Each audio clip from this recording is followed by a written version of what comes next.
നമ്മളെ വീട്ടിലൊക്കെ ഒരുപാട് ചെടികൾ നമ്മൾ ഇഷ്ടപ്പെടുന്ന ചെടികളുണ്ടാവില്ലേ. ഈ ചെടികൾക്കൊക്കെ ഒരുപാട് പ്രശ്നങ്ങളും മാറി മാറി വരാറുണ്ട്. അപ്പം ഈ ഒരു വളം നമുക്ക് സ്പ്രേ ചെയ്ത് കൊടുത്താൽ വർഷത്തിൽ 2 പ്രാവശ്യം മാത്രമേ നമ്മൾ സ്പ്രേ ചെയ്ത് കൊടുക്കേണ്ട കാര്യമുള്ളൂ.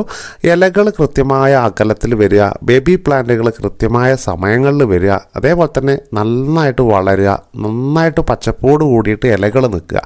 ഇതിനൊക്കെ നമുക്ക് ഈ ഒരു വളത്തിൻ്റെ കുറവുകൊണ്ട് വരും കേട്ടോ. ഇലകൾ മഞ്ഞച്ച് പോവുക, ഇലകൾ ചുരുണ്ട് പോവുക, ചെടി മുരടിച്ച് പോവുക, വേരുകൾ കട്ട പിടിച്ച് പോവുക, അങ്ങനെ ഒരുപാട് പ്രശ്നങ്ങൾ, പെട്ടെന്ന് ഇലകൾ തൊഴിഞ്ഞു പോവുക പഴുത്തിട്ട്. ഈ പ്രശ്നങ്ങളൊക്കെ മാറ്റിയെടുക്കാൻ വേണ്ടിയിട്ട് നമ്മൾ നിർബന്ധമായിട്ടും ഇൻഡോർ പ്ലാന്റുകൾക്ക് പ്രത്യേകിച്ചിട്ട് നമ്മൾ വർഷത്തിൽ 2 പ്രാവശ്യം ഇതുപോലുള്ള മൈക്രോ എലമെൻറ്റുകൾ കൃത്യമായിട്ട് കൊടുത്തുകൊണ്ടിരിക്കണം. ഇങ്ങനെ കൊടുത്തിട്ടില്ലെങ്കിൽ എന്താ പ്രശ്നം വരിക എന്ന് വെച്ച് കഴിഞ്ഞാൽ മുന്നേ പറഞ്ഞ പ്രശ്നങ്ങളൊക്കെ വരും. അപ്പോൾ നമ്മൾ 1/2 സ്പൂണ് നമ്മൾ എടുത്തിട്ട് 5 ലിറ്റർ വെള്ളത്തിൽ നമ്മൾ നന്നായിട്ടൊന്ന് കലക്കുക. അതിനുശേഷം നമുക്ക് അരിപ്പ് വെച്ചൊന്ന് അരിച്ചിട്ട് ചെയ്യുന്നത് നല്ലതാണ്, സ്പ്രേ കംപ്ലൈൻ്റ് ആവാതിരിക്കാൻ വേണ്ടിയിട്ട്. ഇത് നന്നായിട്ട് എയർ ടൈറ്റ് ആക്കിയതിന് ശേഷം നമുക്ക് ഇലകളിൽ സ്പ്രേ ചെയ്ത് കൊടുക്കുക. അതേപോലെ തന്നെ നമുക്ക് ചൂട്ടിൽ ഒഴിച്ചു കൊടുക്കുന്ന സമയത്ത് കുറച്ചുകൂടി ഒന്ന് 10 ലിറ്ററിലേക്ക് ആക്കിയിട്ട് നമുക്ക് ചൂട്ടിൽ ഒഴിച്ചു കൊടുക്കുക എന്നുള്ളതാണ്. 5 ലിറ്റർ എന്നുള്ളത് 10 ലിറ്റർ ആക്കിയെടുത്ത് നമുക്ക് ചൂട്ടിൽ ഒഴിച്ചു കൂടിയും കൊടുക്കാം.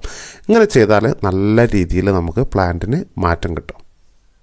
അതിനിടയ്ക്ക് ഒരുപാട് പേര് ചോദിച്ചിരുന്നു, റബ്ബർ പ്ലാന്റ് ഇങ്ങനെ സ്ട്രൈറ്റായിട്ട് വളർന്ന് പോവാണ്, ഇതേപോലെ നല്ല ബുഷാക്കി എടുക്കാൻ വേണ്ടിയിട്ട് എന്താണ് ചെയ്യേണ്ടതെന്ന്. ഒരുപാട് ശാഖകൾ ഇത് കണ്ടോ, അടിയിൽ നിന്ന് ഇങ്ങനെ അത് നേരെ വളർന്ന് വരികയാണ്. അപ്പോൾ ഇവിടെ നോക്കുന്ന സമയത്ത് ഈ ഒരു റബ്ബർ പ്ലാന്റ് നന്നായിട്ട് നമുക്ക് ബുഷായിട്ട് കിട്ടിയിട്ടുണ്ട്. ഒരുപാട് ബ്രാഞ്ചുകൾ ഒരു ചെടിയിൽ തന്നെ ഉണ്ടാക്കി വന്നിട്ടുണ്ട്. അപ്പോൾ ഇതേപോലെ നമ്മൾ ഉണ്ടാക്കിയെടുക്കുകയാണ് ചെയ്യുന്നത്. അത് എങ്ങനെയാണെന്ന് നമ്മൾ ചുരുങ്ങിയ സമയത്തിൻ്റെ ഉള്ളൊന്ന് പറയുന്നുണ്ട് കേട്ടോ. ഇവിടെ നമ്മൾ നോക്കുന്ന സമയത്ത് കണ്ടോ, 2, 3, 4 ബ്രാഞ്ചുകളായിട്ടാണ് നമുക്ക് ബുഷായിട്ട് ഈ ഒരു ചെടി നമ്മൾ ഉണ്ടാക്കിയെടുത്തിട്ടുള്ളത്. അതിനായിട്ട് നമ്മൾ ചെയ്യേണ്ട കാര്യം, നമ്മളിതിൻ്റെ ഈ ഒരു തുമ്പ് ഭാഗം കുറച്ചധികം ഹൈറ്റ് ആയതിനു ശേഷം 2 അടി ഹൈറ്റിലേക്ക് ചെടി വളർന്നു കഴിഞ്ഞാൽ തുമ്പ് ഭാഗം നമ്മളൊന്ന് കട്ട് ചെയ്ത് കൊടുക്കുക. അങ്ങനെ പ്രൂൺ ചെയ്ത് കൊടുത്താൽ കണ്ടോ, സൈഡ് ഭാഗത്തേക്ക് ഓരോ തൊട്ടടിയിൽ നിന്നുള്ള ഇലയിൽ നിന്ന് നമുക്ക് പുതിയ പുതിയ ബ്രാഞ്ചുകൾ ഉണ്ടാക്കിയെടുക്കാൻ പറ്റും കേട്ടോ. അപ്പോൾ ഇൻഡോർ പ്ലാന്റുകളെ കുറിച്ചുള്ള ഒരുപാട് വീഡിയോകൾ നമ്മൾ ചെയ്യുന്നുണ്ട്. നിങ്ങൾ കൃത്യമായിട്ട് ഫോളോ ചെയ്യുകയാണെങ്കിൽ ഓരോ ചെടിയും എങ്ങനെ പ്ലേസ് ചെയ്യണം, ഏതൊക്കെ രീതിയിൽ വളർത്തണമെന്ന് കൃത്യമായിട്ട് മനസ്സിലാക്കാൻ കഴിയും കേട്ടോ. ഇവിടെ കണ്ടോ, നമ്മൾ ഇതേപോലെ തൂമ്പ് ഭാഗം വരുന്ന സമയത്ത് അതങ്ങ് കട്ട് ചെയ്ത് മാറ്റുക. ഈ തൊട്ടടിയിലുള്ള ഇലയുടെ അടിഭാഗത്തു നിന്നൊക്കെ നമുക്ക് ഒരുപാട് ബ്രാഞ്ചുകൾ വരികയും നല്ല ബുഷാക്കിയിട്ട് നമുക്ക് ഈ ഒരു പ്ലാന്റിനെ നിർത്താനും പറ്റും. അപ്പോൾ റബ്ബർ പ്ലാന്റുകളൊക്കെ ഇഷ്ടപ്പെടുന്നവരാണെങ്കിൽ ഈ ഒരു ടിപ്സ് ചെയ്ത് കൊടുക്കാനായിട്ട് മറന്നു പോകരുത്. പിന്നെ നമ്മൾ ശ്രദ്ധിക്കേണ്ട കാര്യം, ഈ ഒരു റബ്ബർ പ്ലാന്റിൻ്റെ അടിഭാഗത്തുനിന്ന് ഓരോ നോഡ് വരുന്നതിൻ്റെയും ഭാഗത്തു നിന്നൊക്കെ കണ്ടോ വേരുകൾ വരും. ഇങ്ങനെ വരുന്ന സമയത്ത് നമുക്ക് ചാണകപ്പൊടി, അതേപോലെ തന്നെ 5 മിനിറ്റും കൊണ്ട് എങ്ങനെ ചകിരിച്ചോറ് ഉണ്ടാക്കാം, അല്ലെങ്കിൽ 5 മിനിറ്റും കൊണ്ട് എങ്ങനെ കമ്പോസ്റ്റ് ഉണ്ടാക്കാം എന്നുള്ള വീഡിയോ ഒക്കെ ചെയ്തിട്ടുണ്ട്. അതൊക്കെ കണ്ടിട്ട് ചാണകപ്പൊടി മിക്സ് ചെയ്തിട്ട് നമുക്ക് ഇതിൻ്റെ ചുവട്ടിലിട്ട് കൊടുക്കണം കേട്ടോ.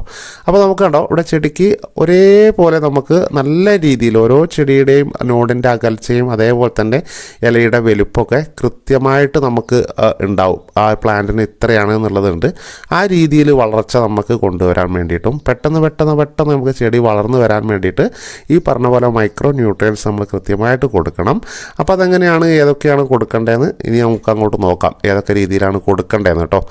നമുക്ക് ഒരുപാട് മൈക്രോ ന്യൂട്രിയൻസ് നമ്മൾ എപ്പോഴെപ്പോഴും വെള്ളം ഒഴിച്ച് കൊടുക്കുന്നത് കൊണ്ട് തന്നെ അത് ഈ ഒരു പോട്ടൊന്നും ഇല്ലാണ്ടായിപ്പോവും. അപ്പോൾ ബോറോണിൻ്റെ കുറവുണ്ടെങ്കിലും അതേപോലെ തന്നെ മാഗ്നീഷ്യം, സിങ്ക്, അങ്ങനെ അയൺ, ഒരുപാട് മൈക്രോ ന്യൂട്രിയൻസ് ഉണ്ട്.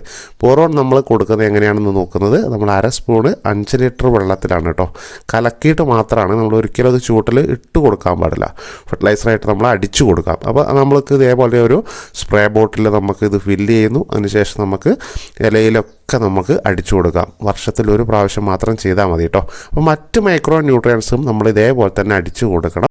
അപ്പോൾ ഇൻഡോർ പ്ലാന്റുകളുള്ളവർ മൈക്രോ ന്യൂട്രിയൻസ് കൃത്യമായിട്ട് കൊടുക്കാനായിട്ട് മറന്നു പോകരുതെന്ന് ഓർമ്മപ്പെടുത്താൻ വേണ്ടിയിട്ടാണ് നമ്മൾ ഈ വീഡിയോ ചെയ്തത്. റബ്ബർ പ്ലാന്റുകൾക്ക് ഇഷ്ടമുള്ളവർക്ക് ഈ പറഞ്ഞ ടിപ്സുകൾ യൂസ് ചെയ്താൽ നമുക്ക് തിക്കും ബുഷുമായിട്ട് വളർത്താൻ കൂടി വളരെയധികം സഹായിക്കും.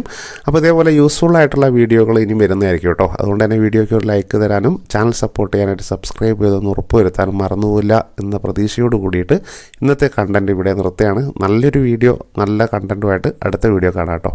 Bye bye.